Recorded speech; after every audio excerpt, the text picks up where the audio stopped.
We are back for what seems like the first time in a long time for another episode of the Golden V podcast. It is Wednesday, February the 25th, 2026, previewing doubleheader weekend for the Vancouver Warriors as they head to Las Vegas on Friday to face the Las Vegas Desert Dogs, in Sunday for an afternoon game in San Diego against the San Diego Seals. And I've got my regular guest here, Brett Mydske. Brett, how are you?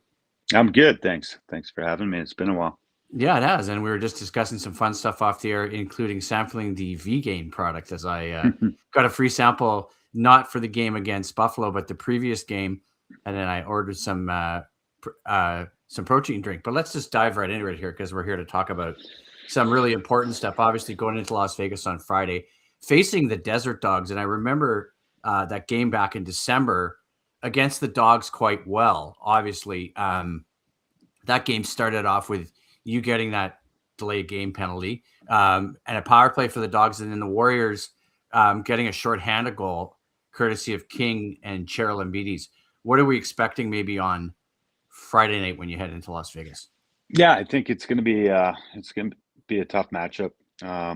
Right. If you look at how they played at home this year, they've played really well at home. They get a really good crowd, and I think the last game they're down a little bit, and this team doesn't give up. I think Mitch Jones almost tied the game with about 30 seconds left in the game last time I saw them play at home. So it's going to be a tough matchup. And they're without Chase Frazier, I believe. He hasn't played in the last. Yeah, he didn't play against us. He hurt his calf, I think, in the warm-up, and then he had a non-contact knee injury a few weeks ago, so he hasn't been playing, but they just signed a former Warrior, Kevin Crowley. Yeah, I saw that, and I was going to mention that too as well. And obviously, losing to the Colorado Mammoth, who are on fire this season, and we've already talked about, obviously, your home opener against Colorado, where you guys struggled that home opener and lost to Colorado. Colorado has been one of those teams. I don't know if they're a surprise this season. We're not going to focus too much on them right now, but second in the NLL, obviously Saskatchewan's number one. But let's talk a little bit about this Dogs team, because I'm just looking at this game here. I mean, they lost to the Mammoth, right? And it was a 13-12 victory for the Mammoth. So that's a close game. Yeah, they were down by, I don't know. I was watching the game on the road, and they were down about 5 goals, and they came back, and Mitch Jones almost tied it up at the very end. So there's no quitting that team. Yeah, I see that here. And we're going to talk a little bit more about Mitch. Obviously, you know, you guys are probably friends off the floor. I mean, we know about your history. We've talked about it when you're here doing Salmon Valley stuff last year, right? That you guys are teammates. I'd love to watch Mitch play lacrosse. The guy is just so smooth on the floor. It looks almost too easy for him. Mitch has 58 points this season. So what are we expecting on Friday night from a guy like Mitch? Yeah, he's like the quarterback on the team. The ball goes through him, especially on the left side. Right. He's a super dynamic player. He's a great feeder. He can beat you one-on-one, and he's got one of the top. He's one of the top goal scorers in the league. So you really got to keen on him. But they've definitely addressed their depth this season on offense too. Right, Chris Kluche is playing well. They got Kyle Killen on the right side, Donville over there. So they're a pretty dynamic team. And then they've also got Kevin Crowley, so it'll be interesting to see how he fits in on that right side. Yeah, I'm just dropping some point leader totals here. Obviously, Mitch Jones with 58 points, Jonathan Donville with 51 points, Chris Kluche, Chase Fraser, Adam Poitras. So that's what I have. He's super fast, right? No, that guy's probably one of the fastest guys in the league. Okay. Too. So he's super athletic. So we've got the offense kind of cleared up on the Dogs a little bit there, because I want to dive into this a little bit too, right? Because, you know, just because you lose a close one like that to Colorado, not a team to be taken lightly with this Desert Dogs team. It's sounding like. I remember their game too against you. I'm going to add one thing. They came back in the fourth quarter, and I was at the post-game scrum for that one, and I remember Kurt calling it garbage time. But the Dogs basically in the fourth in that game had about 5 goals, right, to make that game closer, to make it 15-9. Yeah, it was a little earlier in the season when we played them. I think they've got quite a bit better since last time we played them. Yeah. So I think their offense is kind of gelling right now. and their goaltending's playing pretty good. So it's a different Desert Dogs team than we played at the very beginning of the year.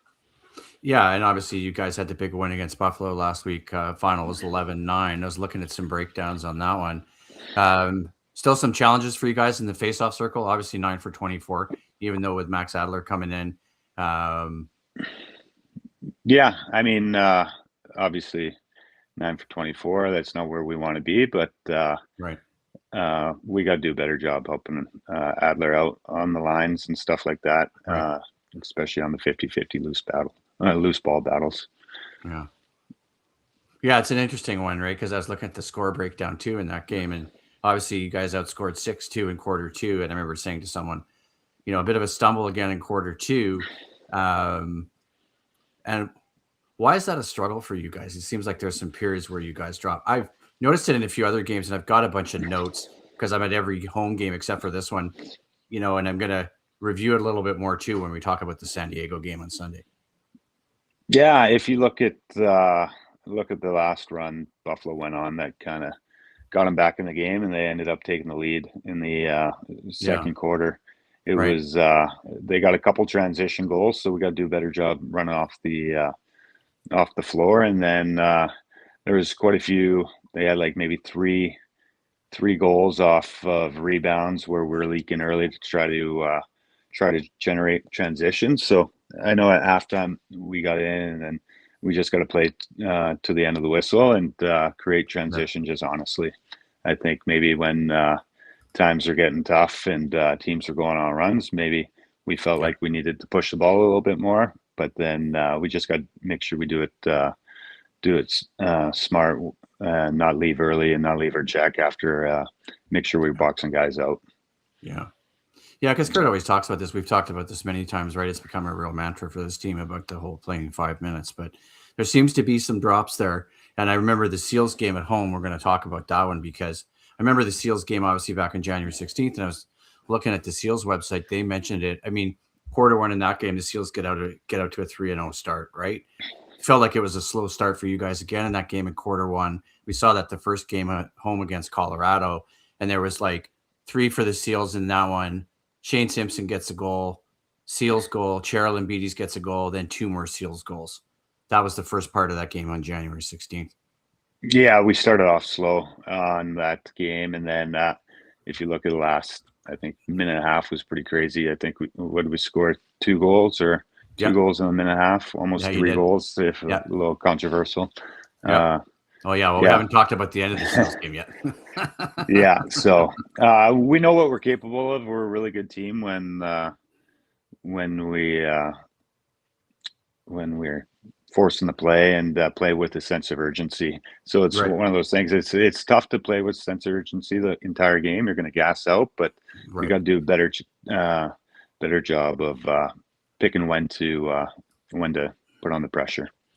And so for this Dogs game on Friday, what's the plan to start fast? Is there a plan to start fast? Obviously, I mean, every game you want to start fast, but especially on the road, especially in a hostile environment. I'm pretty sure. I don't know if they've sold out the last couple games or it's been pretty close to sell out. So they've had good crowds, and you can tell their team gains momentum from their crowds and goes on runs. So you definitely, anytime you're on the road, you want to make sure you start on time. Well, that's the thing too, right? I mean, we know how bad this team was last year, and it was talked about in the offseason, some of the improvements they made, obviously bringing in guys like Chase Fraser and who is the other guy? Mitch Jones, Chris Kluche. Right. So they brought in a lot of guys, right? And we haven't even touched on Mr. Character himself, Terrell Hammer Jackson, have we? Yeah, they got him. They picked him up last year. That's right. He's a good face-off guy. Get some possessions. Yeah. Well, he's a character. I mean, let's just put it that way. For Tyrell, he's always got something interesting to say or interesting going on. Or I heard him on Brad Challoner's podcast, and I was looking at Loading Lacrosse, his company. I guess they're making sticks. Yeah. They sponsor the league, so a lot of guys use loading products. Yeah. But the question is to you. I do. I got loading head, loading shaft. I've used it for years. So okay. So let's take a look back here a little bit too at you guys, because I was looking at some stats. Obviously, this Keegan Ball, Curtis Dixon, and Jesse King, like this is three-headed monster. Something to behold that wasn't there before. I mean, for Keegan, it was. 113 goals for you guys, allowing just 93 through 10 games. And we haven't even talked about Christian or the defense, but Keegan's obviously second in the NLL with 69 points. Curtis leads the team with 28 goals. Jesse has 22. Talk a little bit about that. Oh, you guys now have, because that is just. I think the fans of Vancouver have seen Keegan over the last, I don't know how many years, long time. So they know the player he was. And then, to be able to do what he did, I don't even know how many points he put up last year, but I know he second half of last season he pretty much put the team on his back, and now he's able to have Jesse King and Curtis Dixon with him too. And for him to still put up those points with those two, Jesse King's one of the best lefties in the game. You got Curtis Dixon, he could go down as the best goal scorer in the game. He's 37 years old. He's not slowing down. You look at me and Ryan Dilks, we played together for a long time, especially with the Rush. So we played against Curtis Dixon for many, many years. And after a couple of his goals last game, we just looked at each other and said, thank God he's on our team. We're tired of playing against that guy. There is so many times where he would get a shorthanded goal off his back foot, load a high riser, and just sting us. So, those three are super special players. Yeah, and I was looking at this thing from BC Sports Page blog. I believe this is Steve Ewan's piece here. And thanks to Steve for giving us a retweet on tonight's podcast as well. BC Sports Page, he's writing about this. 37 years old, obviously the 11-9 win. And looking at those stats too, right? Curtis had 4 goals in that game against Buffalo. Yeah, and I think those three complement each other's games very well too. They've you can tell, especially the last 4 games. If you look at our offensive numbers, they definitely finding the chemistry. Well, you guys have had the defense, and when Christian came last year, you had the defense and goals anyway. Now you got the offense, right? And so you had the offense last year, but it wasn't like this. Yeah, absolutely. We got 3 superstars on offense.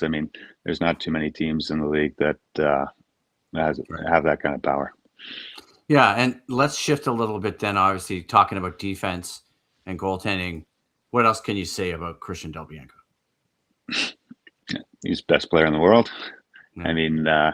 Anytime he's in net, the expectations to win. It doesn't matter if you're down 5 goals, you know that he's going to shut the door and the offense is going to come to life, and we're going to end up coming out of the hole. So he definitely gives, I'd say, the entire team a lot more confidence. There's no pressure at any time in the game with him in the back of the net.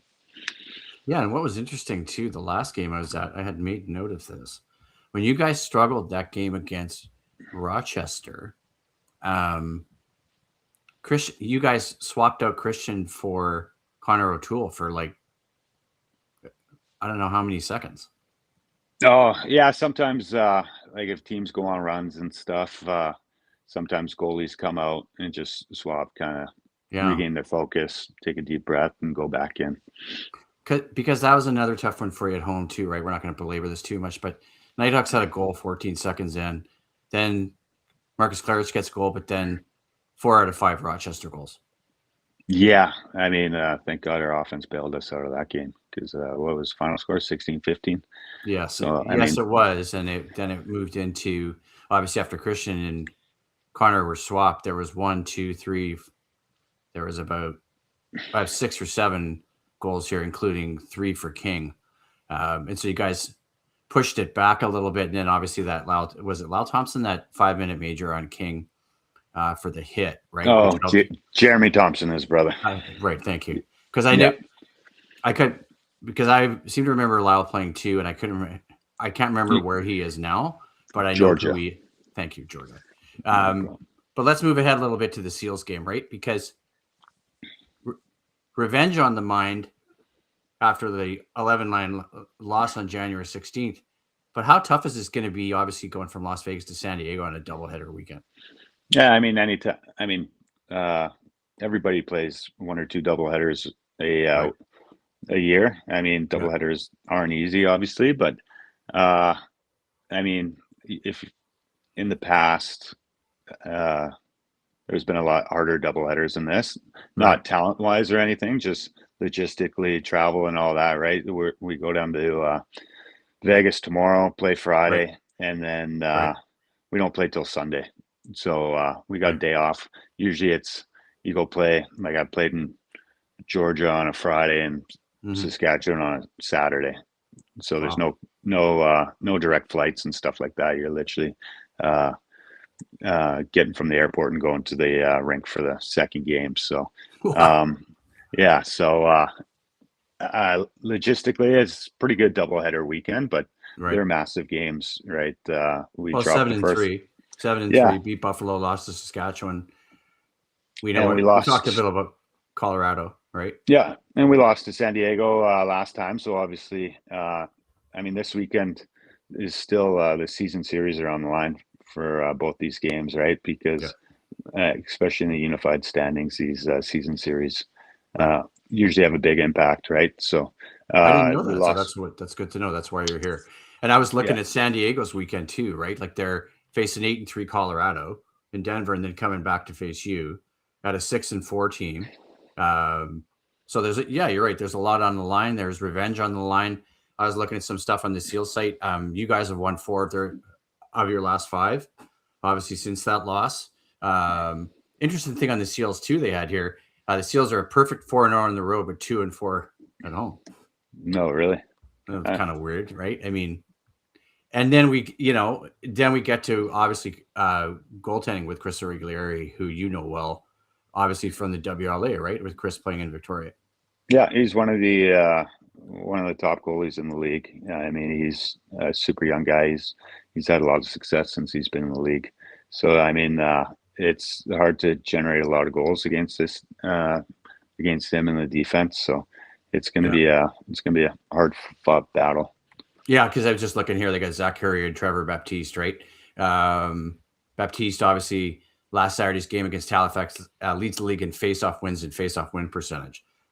And we talked about some of your challenges, right?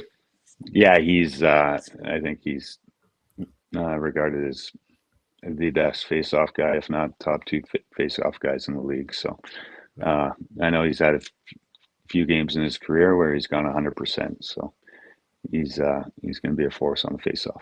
Yeah, and obviously just looking at some offensive numbers here, Trey Leclerc and Dylan Watson, 23 and 16 goals. Westberg have 14. Berg records a hat trick in last week's win over Halifax.